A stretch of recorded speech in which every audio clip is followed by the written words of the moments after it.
Hello दोस्तों, स्वागत है आपका अपने यूट्यूब चैनल रेलवे अपडेट में। देखिए दोस्तों, इस वीडियो के अंदर अपन बात करने वाले हैं आपका आरआरबी सेक्शन कंट्रोलर के बारे में। इससे पहले मैंने एक वीडियो पहले से बना दिया है। अगर वो वीडियो अभी तक आप नहीं देखे हैं तो स्क्रीन पे आप थंबनेल देख सकते हैं, जाके पहले वो वीडियो देख लीजिएगा। क्योंकि बहुत सारा डाउट जो है आपका उस वीडियो से क्लियर हो जाएगा। जो उस वीडियो के अंदर मैं पॉइंट्स कवर नहीं कर पाया था, वो इस वीडियो के अंदर करने वाला हूँ। और बहुत सारे दोस्तों की क्वेरीज भी थी। वैसे तो मैंने उनका कमेंट में आंसर दे दिया है, लेकिन मेरे को लगा कि बहुत सारे कैंडिडेट का ये सेम क्वेश्चन होगा, तो क्यों ना एक वीडियो बनाई जाए और उसी के रिगार्डिंग ये वीडियो बनाया जा रहा है। इसमें बहुत सारे आपके जो डाउट्स हैं वो भी क्लियर होने वाले हैं। इसके अलावा सेक्शन कंट्रोल का एक और वीडियो लेके आऊँगा, जो कि मैंने आपसे प्रॉमिस किया था, आपका सेक्शन कंट्रोलर का ऑफिस का वीडियो। और वो बहुत जल्द मैं लेके आने वाला हूँ। थोड़ा टाइम का मैनेजमेंट नहीं हो पा रहा है, क्योंकि जिस टाइम पे जो सेक्शन कंट्रोलर मेरे जानकार है, उनका जो ड्यूटी रोस्टर रह रहा है, उस टाइम पे मेरा मतलब रेस्ट या नाइट ऑफ नहीं पड़ रहा है, तो जाना थोड़ा मुश्किल हो रहा है। लेकिन बहुत जल्द जो है वो एडजस्ट करके और मैं वहाँ पे जाके वो वीडियो बना के लेके आऊँगा। चलिए फिलहाल इस वीडियो को शुरू करते हैं। अगर आप हमारे चैनल पर न्यू हैं तो प्लीज़ चैनल को सब्सक्राइब कर लीजिएगा और बेल आइकन को ऑन कर दीजिएगा। चलिए शुरू करते हैं बिना किसी देरी के। तो देखिए दोस्तों, जैसा कि मैंने आपको बताया, मैंने ऑलरेडी एक वीडियो बना दिया है। उसके अंदर आपके बहुत सारे डाउट जो है सेक्शन कंट्रोलर से रिगार्डिंग उसके वर्क और उसकी जो सैलरी वगैरह बहुत सारी चीज़ें हैं, उससे रिलेटेड आपके डाउट जो है वहाँ पे क्लियर हो जाएँगे। बाकी जो रिमेनिंग डाउट्स बचे हैं वो मैं इसमें क्लियर कर दूँगा। तो देखो, पहला आपका जो बहुत सारे दोस्तों का एक कॉमन क्वेश्चन था कि सर अगर हम बीच में छोड़ के जाते हैं, जैसे ट्रेनिंग आपकी पता है कि जो अभी इस साल से जो रिक्रूटमेंट है वो ओपन लाइन से हो रही है। और जो ओपन लाइन से आपका जब रिक्रूटमेंट होगा तो आपकी जो ट्रेनिंग है वो 1 साल की होगी। बाकी अगर एलडीसी से इससे आपकी जो है रिक्रूटमेंट होती है, तो उसमें आपके एसएम और आपका क्या बोलते हैं टीएमआर एंड आपके सीनियर पॉइंट्समैन वो आपके सेक्शन कंट्रोलर बन सकते हैं। अब वो बनते हैं तो उनका जो ट्रेनिंग रहता है वो ट्रेनिंग पीरियड अलग रहता है, और जो अभी ओपन लाइन से रिक्रूटमेंट होगी उसका ट्रेनिंग पीरियड अलग रहेगा। तो आपका जो ओपन लाइन से है उसका 1 साल है, और जो आपकी डिपार्टमेंटल है उसका जो है वो 54 डेज़ रहता है, यानी 54 वर्किंग डेज़ होता है, उसके अंदर आपको जो है ट्रेनिंग दी जाती है। पहला क्वेश्चन यही है कि ट्रेनिंग के बीच में या ट्रेनिंग के बाद में छोड़ सकते हैं। तो देखिए दोस्तों, जो छोड़ने का यानी कि रेजिग्नेशन देने का जो आपका प्रोसेस है वो रेलवे के अंदर सभी पोस्टों के लिए सेम होता है। और आप रेलवे की ग्रुप डी से लेके ग्रुप सी या ग्रुप बी किसी भी पोस्ट में जाओ, अगर आप रेजिग्नेशन देते हैं तो आपका सेम प्रोसेस रहेगा। सेम आपका जो उसमें रेलवे आपसे जो पैसा वगैरह वसूलती है वो सेम रहता है। इसमें आपका रहता क्या है कि 3 प्रकार से आप रेजिग्नेशन दे सकते हैं। पहला रहता है आपका नॉर्मल रेजिग्नेशन, यानी कि आप जो साधारण देते हो, जिसमें आपका रेलवे को आप कुछ भी मतलब पहले इन्फॉर्म नहीं किए हो एनओसी वगैरह के लिए, किसी भी जॉब के लिए, तो आप वहाँ से आप मतलब सिंपल आप रेजिग्नेशन दो और आप जा सकते हो। उसमें क्या होगा, इसमें आपसे रेलवे जब आपको जॉइन करवाती है, उस टाइम पे आपको एक बॉन्ड भरवाती है। उस बॉन्ड में ये लिखा हुआ रहता है कि अगर आप 5 साल से पहले अगर रेलवे की जॉब छोड़ते हैं, तो आपको कुछ जो रेलवे का जो स्टाइपेंड वगैरह रहता है वो प्लस कुछ इंटरेस्ट उसको देना होता है। लगभग 12% के समथिंग कुछ इंटरेस्ट है इसका, तो वो आपको देना पड़ेगा। अब बात ये आती है कि क्या स्टाइपेंड पूरा 1 साल का देना पड़ेगा या फिर बीच में छोड़ के जाओगे तो मतलब जितना आपको मिला उतना देना पड़ेगा। तो देखो, अगर आप बीच में छोड़ते हैं ट्रेनिंग के बीच में, तो जितना आपने ट्रेनिंग किया है ना 4 महीने 5 महीने, तो वो आपको देना पड़ेगा, प्लस उसका इंटरेस्ट देना पड़ेगा आपको 12% के समथिंग वो। अगर मान लो आप ट्रेनिंग के बाद में छोड़ते हैं, यानी कि 1 साल बाद में, तो पूरा 1 साल का जो आपका स्टाइपेंड आता है, स्टाइपेंड में क्या मिलता है आपको? आपका बेसिक पे प्लस आपका डीए जो वर्तमान में चल रहा है, वर्तमान समय में जो आपका डीए चल रहा होगा, वो डीए और उसका बेसिक पे जो भी है, वो टोटल मिला के जो आपको स्टाइपेंड के तौर पे मिलता है वो, तो वो आपका जो है उसको देना पड़ेगा रेलवे को। अगर मान लीजिए कि आप अगर 3 साल बाद में छोड़ते हैं या फिर 2 साल बाद में छोड़ते हैं, तो उस टाइम पे भी आपको 1 साल का ही देना पड़ेगा। ऐसा नहीं कि आप 2-3 साल मतलब रेलवे में ड्यूटी कर ली है, तो आपको उसका भी अलग से देना पड़ेगा, ऐसा कुछ नहीं है। लेकिन हाँ, जो आपका 1 साल का है, उसका प्लस 12% का जो इंटरेस्ट है, वो आपको देना पड़ेगा।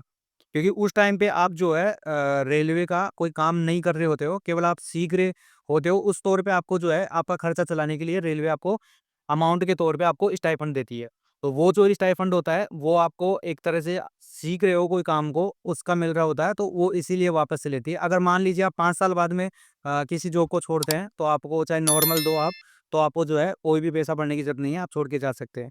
दूसरा होता है आपका टेक्निकल रेजिग्नेशन। टेक्निकल रेजिग्नेशन में क्या होता है कि जब आप कोई भी गवर्नमेंट जो जॉब का है वो फॉर्म फिलअप कर रहे हैं, तो जब आप फॉर्म फिलअप कर रहे होते हो उसके जो लास्ट डेट होती है उससे पहले आप जो है जहाँ पे आप रेलवे में या फिर और कोई डिपार्टमेंट में आप जब ड्यूटी कर रहे होते हो, तो वहाँ पे आपको जाके एनओसी के लिए अप्लाई करना होता है और वो वहाँ से आपको रिसीविंग वापस से लेना होता है। जब आपका मान लीजिए किसी दूसरी जॉब में सिलेक्शन हो जाता है, तो वहाँ पे फिर आपको जिस टाइम पे डॉक्यूमेंट वेरिफिकेशन होता है तो एनओसी ले जानी पड़ती है, जो कि आपने यहाँ पे अप्लाई किया था।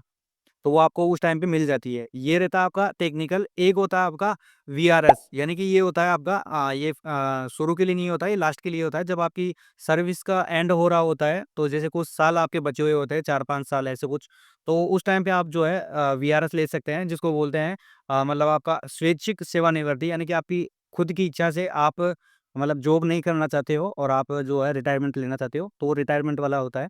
तो वो एक आप ले सकते हो। तो आई होप इसमें आपका क्लियर हुआ होगा। जो दोस्त मेरे से पूछ रहे थे कि मतलब अगर बीच में छोड़ना चाहते हैं, जैसे कि एसएससी वगैरह की तैयारी वगैरह कर रहे हैं, तो वो छोड़ के जा सकते हैं। उनको जो है आपको जो स्टाइपेंड मिलेगा, वो देना पड़ेगा। ठीक है ना?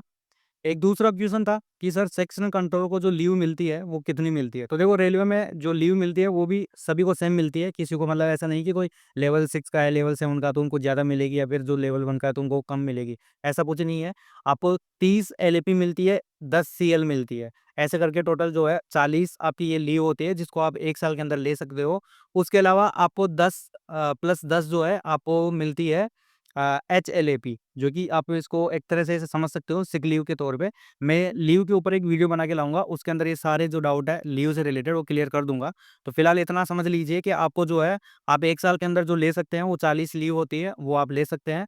उसके अलावा अगर कोई सिक में हो जाता है तो आपको 1 साल के अंदर 20 आपको जो है सिक लीव मिलती है, जिसमें आपको क्या होता है कि आधा पैसा मिलता है। अगर मान लीजिए कि आप 10 दिन की सिक लीव लगाते हैं, तो 10 दिन में क्या होगा, या तो आप आपकी जो है 10 सिक लीव काट के आपको आधा पैसा मिलेगा, या फिर आपकी 10 की जगह 20 आपकी सिक लीव कट जाएगी और पूरा पैसा मिलेगा। ये रहता है। नेक्स्ट इसमें एक दोस्त का कमेंट था कि क्या सर मतलब एएलपी पे रहते हुए सेक्शन कंट्रोलर की जो है वो डिपार्टमेंटली एग्जाम दे सकते हैं? तो देखिए दोस्तों, मैंने उस वीडियो के अंदर भी बताया था कि इसमें जो है आप 3 ही जो आपकी अलग पोस्ट है जो आप दे सकते हो, जैसे कि आप एसएम है, टीएमआर है और आपका एक सीनियर पॉइंट्समैन है। वो देके इसमें जो है आपका क्या बन सकते हैं, सेक्शन कंट्रोल बन सकते हैं। इसमें पहले था ऑप्शन, लेकिन अभी हटा दिया है इस ऑप्शन को, तो एएलपी वाले जो कैंडिडेट है वो इसको नहीं दे सकते हैं, डिपार्टमेंटली नहीं दे सकते हैं। आई होप ये क्लियर हुआ होगा आपका। फिर अगला एक दोस्त का कमेंट था कि इसमें इंटरव्यू कैसा होता है? आपका सेक्शन कंट्रोल का इंटरव्यू कैसा होता है? तो देखिए दोस्तों, रेलवे में किसी भी पोस्ट में इंटरव्यू नहीं होता आपका। नॉर्मली आपकी ट्रेनिंग होती है, जो ऑपरेटिंग वाली होती है। ट्रेनिंग होने के बाद में जब आपको सिखाया जाता है, पूरा सब कुछ सिखाने के बाद में फिर आपका लास्ट में जब आपका रिजल्ट वगैरह निकल जाता है, वहाँ पे भी आपकी एग्ज़ाम वगैरह लगती है। लगने के बाद में वहाँ पे भी आपके जो है मिनिमम क्वालिफाइंग मार्क्स होते हैं। अगर आप वो फ़ेल करते हैं, तो आपको फ़ेल कर दिया जाता है और फिर से दोबारा बुलाया जाता है। 2 चांस वहाँ पे दिए जाते हैं। अगर 2 में भी आप पास नहीं होते हैं, तो फिर आपको जॉब से निकाल दिया जाता है। लेकिन ऐसा होता नहीं है। सेकंड चांस में वो खुद से कैसे करके पास करवा देते हैं। ठीक है ना? तो उसका टेंशन लेने का ज़रूरत नहीं है। लेकिन इसमें भी आपको फर्स्ट में पास होने के लिए आपको पढ़ाई करनी होगी वहाँ पे, ऑपरेटिंग में अगर आप आ रहे हो। और वहाँ पे जब आपकी जैसे एसएम की 3 साढ़े 3 महीने की जो है ट्रेनिंग होती है, वैसे नॉर्मली 3 महीने की होती है, लेकिन कभी-कभी कोर्स पूरा नहीं होता है, तो 10-15 दिन के लिए उसको एक्सटेंशन कर सकते हैं।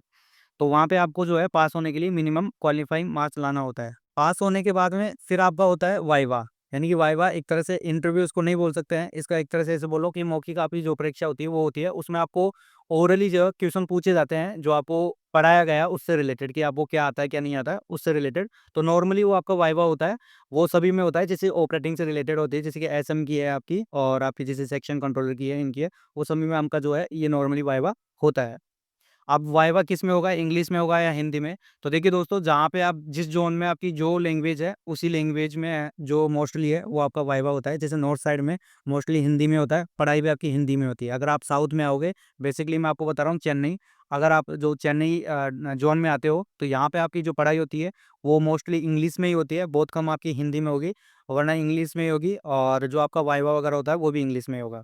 आई होप ये पॉइंट भी आपका क्लियर हुआ होगा। अगले दोस्तों का एक क्वेश्चन था कि ट्रेनिंग जो है 1 साल की होती है, तो उसमें कितने समय के लिए, यानी 1 साल की आपकी ट्रेनिंग होएगी, तो क्या 1 साल आपको जेडआरटीआई में रहना पड़ेगा या फिर आपको फील्ड में भी रहना पड़ेगा? तो देखो, जो एसएम की मैं आपको बता रहा हूँ, एसएम में आपका 3 महीने की जो है ट्रेनिंग हुई थी, उसके अंदर हमें 3 बार जो है यानी कि 3 दिन के लिए 3 बार अलग-अलग 1-1 महीने के अंतराल में वो हमें आउटसाइड यानी कि फील्ड में लेके गए थे स्टेशनों पे, अलग-अलग स्टेशनों पे, ताकि वहाँ पे हम वर्क देख सकें किस प्रकार होता है, कितनी लाइनें वगैरह होती है, वो चीज़ें। उसी प्रकार आपका सेक्शन कंट्रोल के अंदर भी आपको फील्ड में ले जाया जाता है। इसका अभी कन्फर्म नहीं है, चूँकि देखो ये अभी हो रही है फर्स्ट टाइम, तो इसका अभी क्लियर नहीं हुआ है कि कितने टाइम आपको जो है बाहर रखेंगे, फील्ड में रखेंगे और कितना जो है आपको कितना आपको एमटीजेटीआई के अंदर रखेंगे। इसके रिगार्डिंग अगर कोई अपडेट आती है, तो मैं उसके ऊपर वीडियो बना दूँगा, तो उसका आप फ़िक्र मत कीजिए। फिलहाल के लिए आप इतना समझिए कि आपके बाहर भी मतलब फील्ड के अंदर भी आपकी ट्रेनिंग होगी और आपकी जेटीआई के अंदर भी आपकी जो है वो ट्रेनिंग होगी, ठीक है? ये पॉइंट क्लियर हुआ। अब देखो दोस्तों मोस्टली मतलब कैंडिडेट पूछते हैं कि ट्रेनिंग के अंदर सिखाते क्या है? मतलब बताते क्या है? तो देखो एक रहता है आपका ऑपरेटिंग के अंदर जिसको बोलते हैं जीआरएस बुक रहती है। जब मैं स्टेशन पे वीडियो बनाऊँगा ना तो वहाँ पे आपको दिखाऊँगा। इतनी मोटी वो बुक रहती है, उसके अंदर मतलब उसके आपके जो रूल्स रहते हैं रेलवे के, जैसे कि बहुत सारे एक्सीडेंट वगैरह, चोरी वगैरह बहुत सारी चीज़ें रहती है ना, वो सभी की जो है उसमें रूल रहता है। किस प्रकार से आपका रूल रेगुलेशन जो जितने भी है ना वो सारे उसके अंदर रहते हैं। उसी से रिलेटेड आपकी पढ़ाई कराते हैं। एक होता है आपका बीडब्ल्यूएम बोलते हैं, एक बुक रहती है यानी कि ब्लॉक वर्किंग मैनुअल, तो वो पढ़ाया जाता है, लेकिन वो आपका सेक्शन कंट्रोलर में नहीं पढ़ाया जाता है, वो आपका स्टेशन मास्टर के लिए होता है। बेसिकली आपका सेक्शन कंट्रोल की बात कर रहे हैं, तो देखो सेक्शन कंट्रोलर में आपका जीआरएस पढ़ाया जाता है और आपका एडवांस इसमें कॉमर्शियल और एडवांस आपको जो है मैकेनिकल, ये कुछ टॉपिक्स रहते हैं जो बेसिक पढ़ाई जाती है। जीआरएस होती है जो आपको अंदर से पूरी पढ़ाई जाती है, क्योंकि वो आपके काम की चीज़ है, आपको पता होना चाहिए उन चीज़ों के बारे में। बाकी जो कम काम आती है, उनको केवल बेसिक तौर पे पढ़ाया जाता है कि ताकि आपको ध्यान रखना चाहिए कि ये चीज़ भी होती है। आई होप दोस्तों ये पॉइंट भी आपका क्लियर हुआ होगा। नेक्स्ट पॉइंट आता है इसमें आपका ड्यूटी टाइमिंग, यानी कि आपका सेक्शन कंट्रोल का जो ड्यूटी टाइमिंग रहता है वो क्या रहता है? तो देखिए दोस्तों मैंने वैसे कमेंट में रिप्लाई दिया था, लेकिन अभी आपको मैं बता रहा हूँ। 6 आवर जो रहता है आपका कंट्रोलर का जो है वो ड्यूटी टाइमिंग रहता है, यानी कि 6 आवर पर डे आपको ड्यूटी करना रहता है। अब रोस्टर किस प्रकार से रहता है? क्या नाइट का भी रहता है? तो देखिए दोस्तों, जो आपका 24 घंटे है, तो ट्रेनें तो आपकी 24 घंटे चलती है ना, तो आपका जो रोस्टर है वो भी 24 घंटे का रहता है। यानी कि आपका 24 घंटे को आप 6 से डिवाइड करोगे तो आपका 4 लोगों की 1 दिन में जो है वो ड्यूटी लगती है। यानी 4 सेक्शन कंट्रोलर जो है 1 दिन में आपकी ड्यूटी करते हैं। अब ये हो सकता है आपके जो सूटेबिलिटी के हिसाब से या फिर ज़ोन के हिसाब से आपका रोस्टर जो है जो ड्यूटी रोस्टर रहता है वो थोड़ा टाइमिंग अलग-अलग हो। जैसे बेसिकली आपका 6 से 12 होता है, 12 से फिर आपका सुबह का 6 रहता है और फिर 6 से वापस सुबह दोपहर का 12 रहता है और फिर 12 बजे से मतलब फिर शाम का 6 बजे तक रहता है। इस प्रकार से आपका जो है ड्यूटी रोस्टर रहता है। अलग-अलग ज़ोन में अलग-अलग आपका ड्यूटी रोस्टर ये हो सकता है। नेक्स्ट आपका पॉइंट आता है ड्रेस कोड। क्या एसएम की तरह सेक्शन कंट्रोल का कोई ड्रेस कोड रहता है? तो देखिए दोस्तों, एसएम की तरह सेक्शन कंट्रोल का कोई ड्रेस कोड नहीं होता है। आप कोई सी भी ड्रेस पहन के वहाँ पे जा सकते हैं। चूँकि आपका ड्रेस कोड नहीं होता है, इसलिए आपको ड्रेस अलाउंस भी नहीं मिलता है।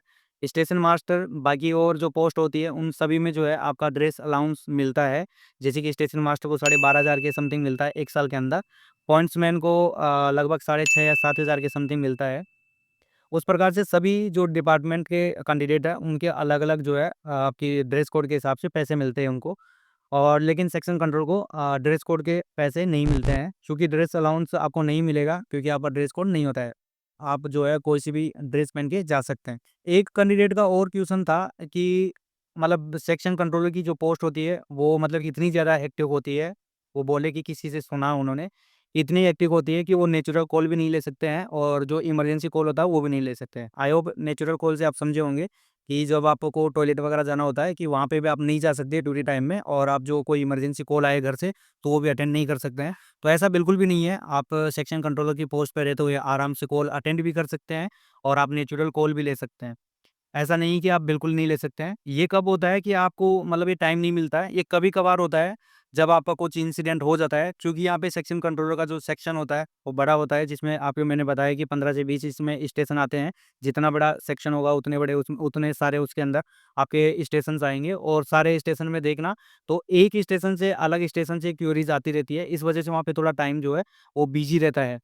तो इसका मतलब ये नहीं कि आप कॉल अटेंड नहीं कर सकते हैं या फिर आप जो है नेचुरल कॉल नहीं ले सकते, वो आराम से ले सकते हैं, उसका कोई इश्यू नहीं है। तो आई होप दोस्तों सारे डाउट आपके इसके अंदर क्लियर हुए होंगे। हाँ, वैसे मैंने पहला जो वीडियो बनाया उसमें बहुत सारे डाउट आपके क्लियर हो जाएँगे। मैंने सारे जो टॉपिक्स थे वो उसमें बताए थे, कुछ रह गए थे वो इसमें बताए, कुछ दोस्तों की क्वेरीज़ थी वो मैंने इसमें उठाया है। तो आई होप आपके लिए ये वीडियो हेल्पफुल रहा होगा, और आपके लिए जानना भी ज़रूरी है अगर आप सेक्शन कंट्रोलर की प्रिपरेशन कर रहे हैं। अगर आप मान लीजिए सेक्शन कंट्रोलर बन जाते हैं, तो अच्छी जॉब है, मतलब अच्छी खासी जॉब है। वीडियो आपके लिए हेल्पफुल रहा होगा। अगर वीडियो हेल्पफुल रहे तो प्लीज़ लाइक कीजिए, अपने दोस्तों के साथ शेयर कीजिए। चैनल को सब्सक्राइब नहीं किया तो प्लीज़ सब्सक्राइब कर लीजिएगा। मिलते हैं अगले वीडियो में। धन्यवाद दोस्तों।